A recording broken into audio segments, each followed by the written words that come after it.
and welcome to the Hypertension Series. This is volume 2 of the Hypertension Series, and today we'll be talking about the KDIGO Hypertension Guidelines. The purpose of Hypertension Series is to review available knowledge about hypertension and to allow the individual physician to judge for himself or herself what is known, what is unknown, what is supported, what is unsupported, and how can we best treat the hypertensive patient and achieve the best outcomes. Let's proceed. Let's talk about white coat hypertension and masked hypertension.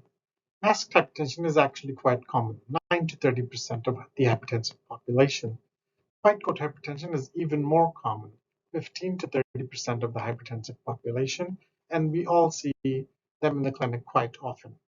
White coat hypertension implies that the office blood pressure is high, but the out-of-office blood pressure is normal. Normal tension implies that both the office and the out-of-office blood pressure is normal. And this is in patients not taking antihypertensive medication. And then sustained hypertension implies that the blood pressure is high, whether it's in the office or out of the office.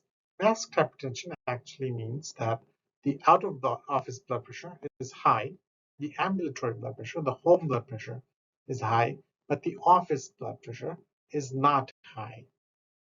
In patients taking antihypertensive medications, the white coat effect is similar.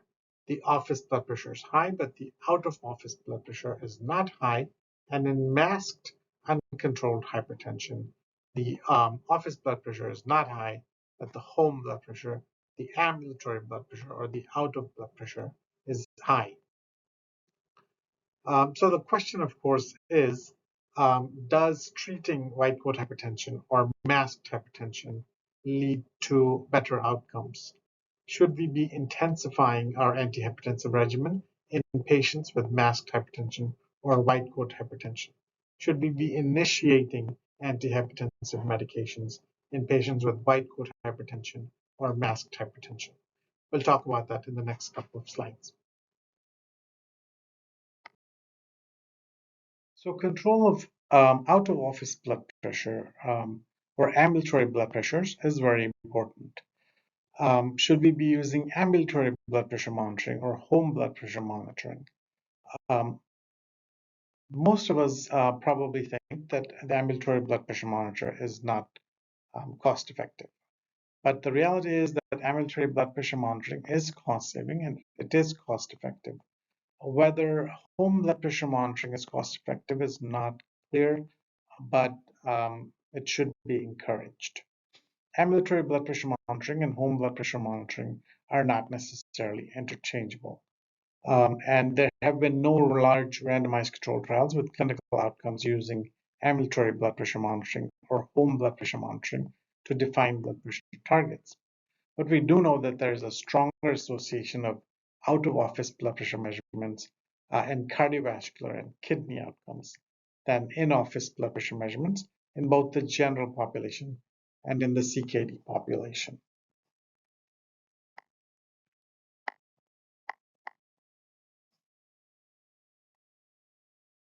Let's talk about cardiovascular and kidney outcomes. What is associated with a high risk?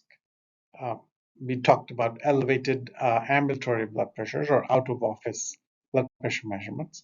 Masked hypertension is also associated with a higher risk.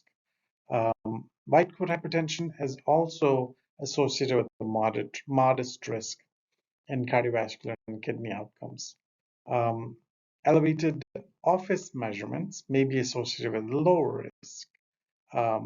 Sustained normal tension is definitely associated with a lower risk. Sustained controlled hypertension is associated with a lower risk of cardiovascular and kidney outcomes. It remains to be seen whether initiation of antihypertensive medication amongst white coat hypertension or masked hypertension, or intensification of antihypertensive medications in patients with white coat effect or masked uncontrolled hypertension leads to improved outcomes.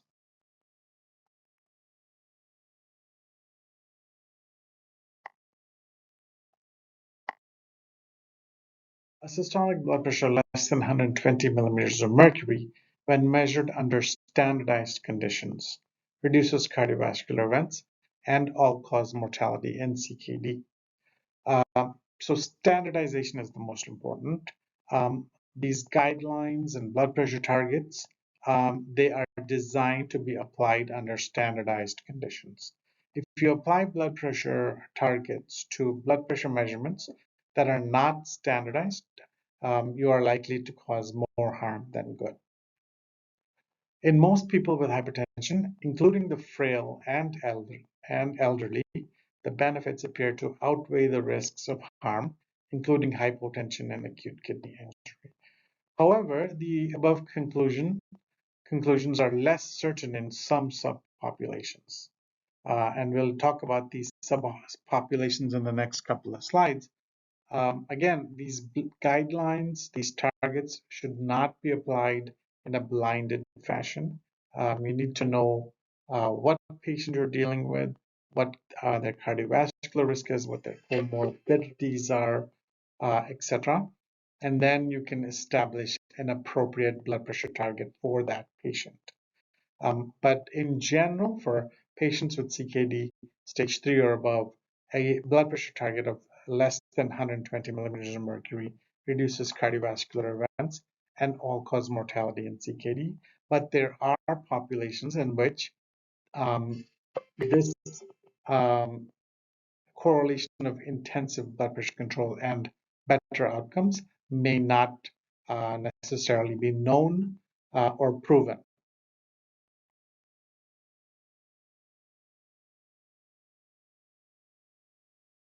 These populations include chronic kidney disease stage 4 or above. If you already have a very low diastolic blood pressure, less than 50 millimeters of mercury, age greater than 83 or less than 50, if they're very frail, white coat hypertension, it's not known whether intensive blood pressure control in white coat hypertension is beneficial or not. And if you have severe hypertension, and potentially if you have marked polypharmacy, if you're requiring 5 or 6 medications to control your blood pressure, then number one, that blood pressure target of less than 120 will be difficult to achieve, and trying to achieve that kind of a goal may not be beneficial and may actually cause harm, not just difficulty or a hassle for the physician and patient as well. Is that intensive blood pressure target applicable to diabetes? We don't have the data, but most likely the intensive blood pressure goal is valid even for diabetics.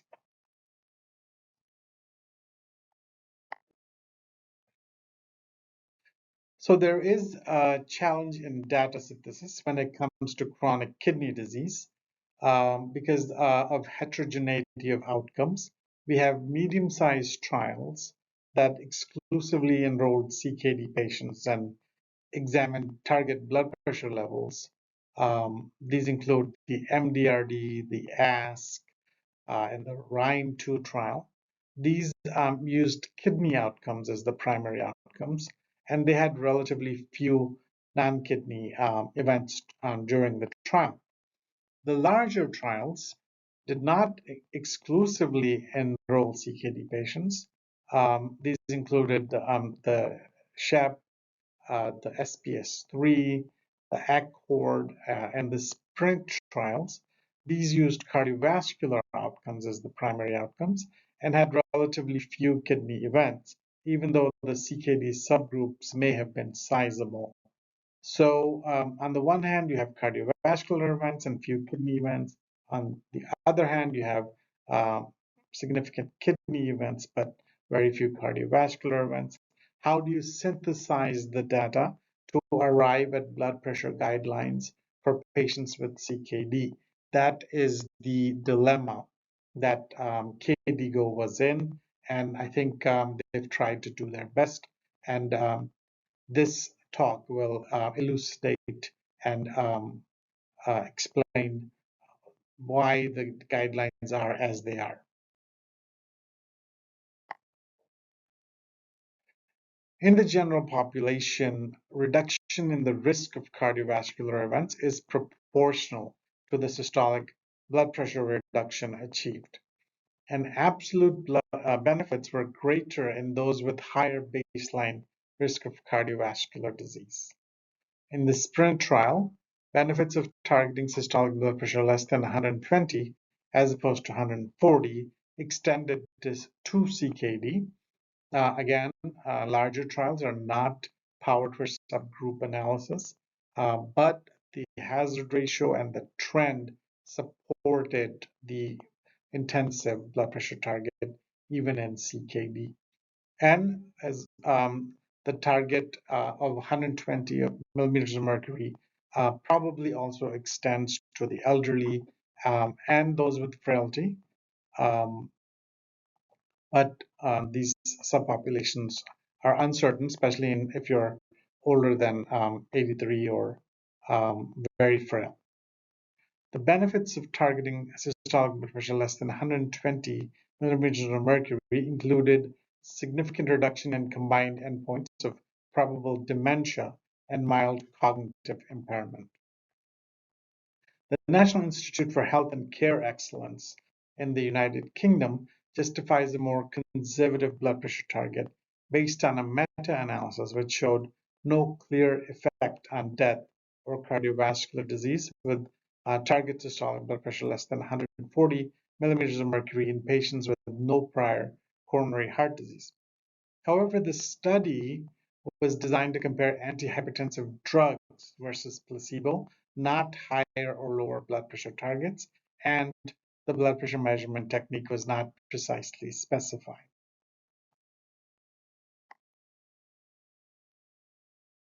A meta-analysis by Etihad al.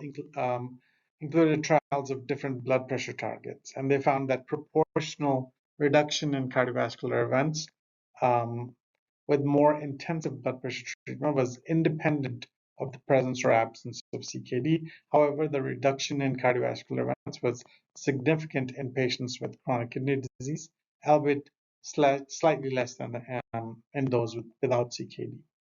SPRINT included a CKD subgroup and examined a blood pressure target of less than 120 versus less than 140 millimeters of mercury. In the entire cohort of 9361 participants, SPRINT demonstrated benefits for primary cardiovascular outcome across all subgroups, including those with CKD. The cardiovascular benefit missed significance of p less than 0.05 in the CKD subgroup, while the mortality benefit was nominally significant. However, SPRINT was not powered for subgroup analysis, and the trial ended early because of the substantial cardiovascular disease and mortality benefit. Large randomized controlled trials are rarely powered for a specific subgroup, even for age or gender. 3 other trials comparing different blood pressure targets generated far too few cardiovascular events or death outcomes because they were powered for kidney outcomes. A meta-analysis by Malhotra et al. Examined death as an outcome in CKD and found benefit of lower blood pressure target. Bavishi et al. Had a meta-analysis in which they studied intensive versus standard or less intensive blood pressure control in older adults greater than 65 years. And they found reduction in cardiovascular events, cardiovascular mortality, as well as heart failure. They did find a possible increase in acute kidney injury and serious adverse events. A post hoc analysis of CKD patients older than 75 years in SPRINT showed that a low blood pressure target reduced the primary cardiovascular outcome, all-cause death, and the composite of cardiovascular disease outcome or all-cause death. What about patients with diabetes? The UKPDS38, the SHEP, the CIST-UR, ABCD, HOT, all favored more intensive blood pressure lowering. Etihad et al. Had a meta-analysis and reported reduction in major cardiovascular events that remained proportional to blood pressure reduction among patients with diabetes, but the benefit was lesser than in patients without diabetes. Malhotra et al. Published a meta-analysis of intensive versus less intensive blood pressure reduction in patients with CKD, did not find a difference in benefits based on presence or absence of diabetes. Brunstrom et al. Showed that intensive blood pressure lowering reduced myocardial infarction, stroke, cardiovascular mortality, end-stage renal disease, and all-cause mortality, but reported paradoxical increase in cardiovascular mortality if baseline systolic blood pressure was less than 140 millimeters of mercury. The caveat is that these meta-analyses had very different inclusion criteria, and they predated ACCORD and SPRINT, and did not analyze blood pressure targets as low as 120 millimeters of mercury. The ACCORD trial enrolled exclusively patients with diabetes and included a few patients with CKD because the patients with serum creatinine greater than 1.5 milligrams per deciliter were excluded. And patients with CKD were mostly proteinuric with well-preserved GFR. The ACCORD trial did not show a difference in composite cardiovascular events between intensive systolic blood pressure of less than 120 and standard systolic blood pressure of less than 140. However, it did demonstrate significant reduction in CVA. The problem is in ACCORD, the study design was complex. Patients were first randomized to intensive versus less intensive glycemic control, and a subsequent detailed combined analysis of the standard glycemia arm of ACCORD and SPRINT found beneficial effects of intensive systolic blood pressure target of less than 120 millimeters of mercury on combined cardiovascular endpoints. So the problem was intensive glycemic control, which caused adverse outcomes, not intensive blood pressure control.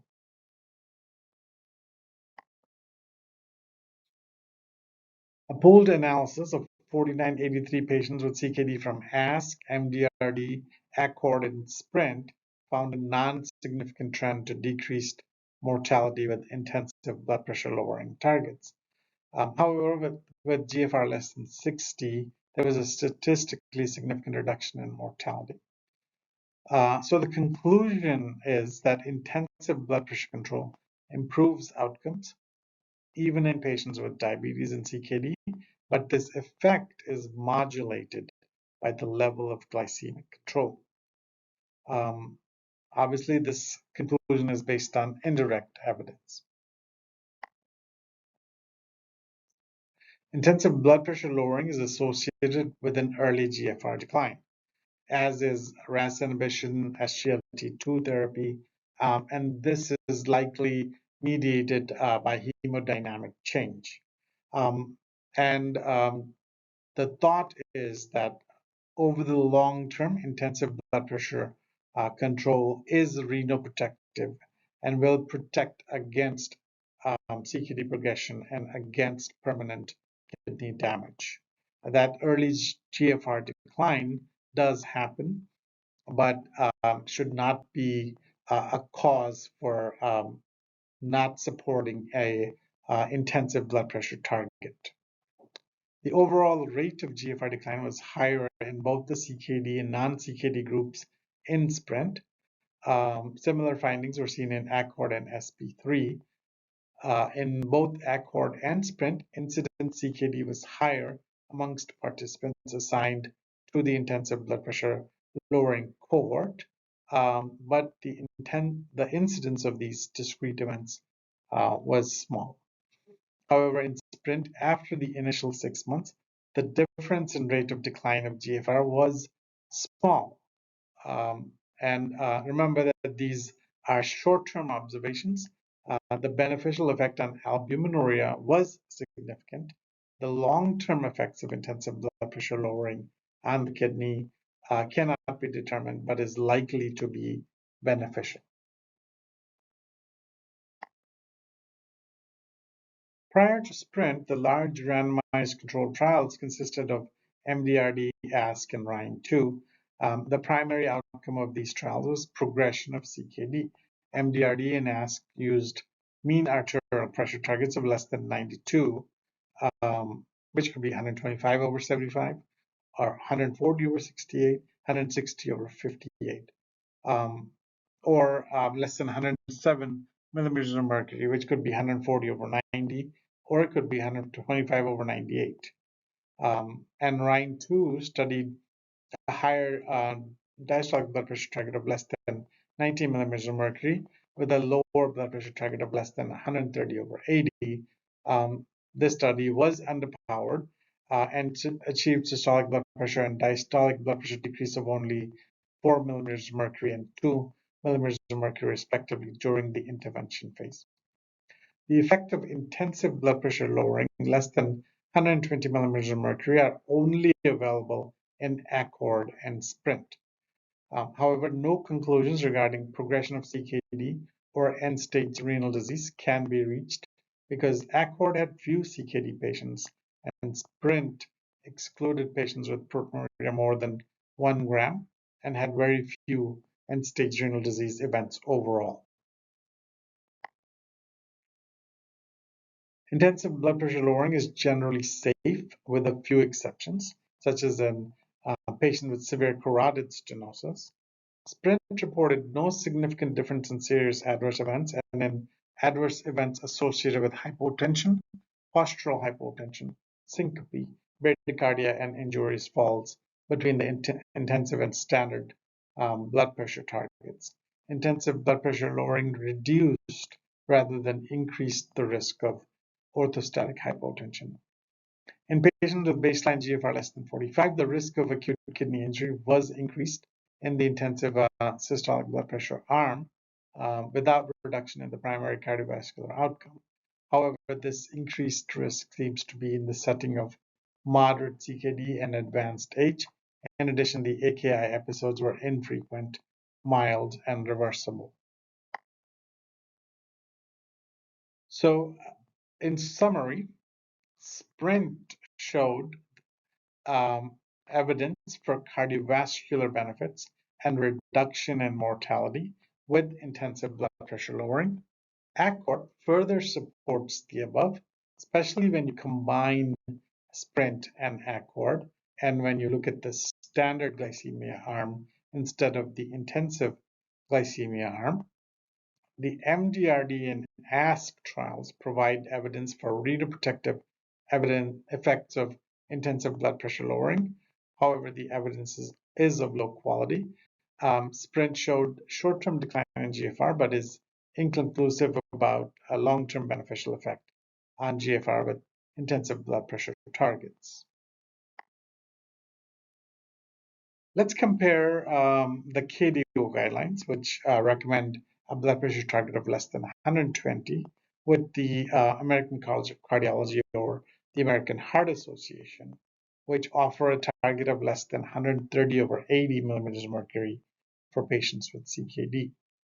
The reason provided is that although the systolic blood pressure target of less than 130 is still more aggressive than those proposed by the European Society of Cardiology, the European Society of Hypertension target of 130 to 139 millimeters of mercury, and by NICE, which targets 120 to 139 millimeters of mercury, the American Heart Association believes that a more intensive target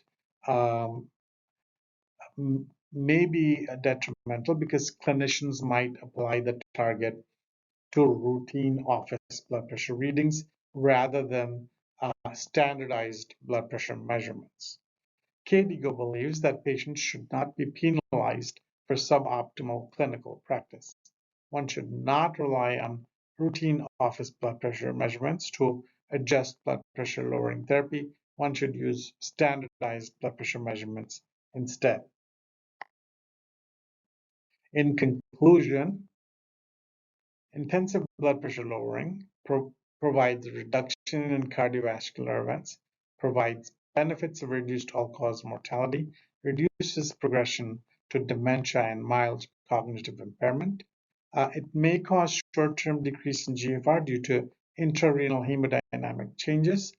No strict conclusions can be made about the long-term effects on GFR based on SPRINT or ACWAR. However, subgroup analysis and long-term follow-up data from MDRD and ASK suggest renal protection of the lower target of less than 120 millimeters of mercury. The target of less than 120 millimeters of mercury must be applied to standardized blood pressure measurements. If blood pressure is not measured according to the standardized technique, this target does not apply.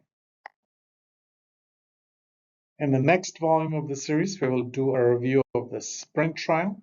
We will discuss its strengths and weaknesses, discuss how it contributed to the establishment of blood pressure goals, and discuss what remains unknown or uncertain.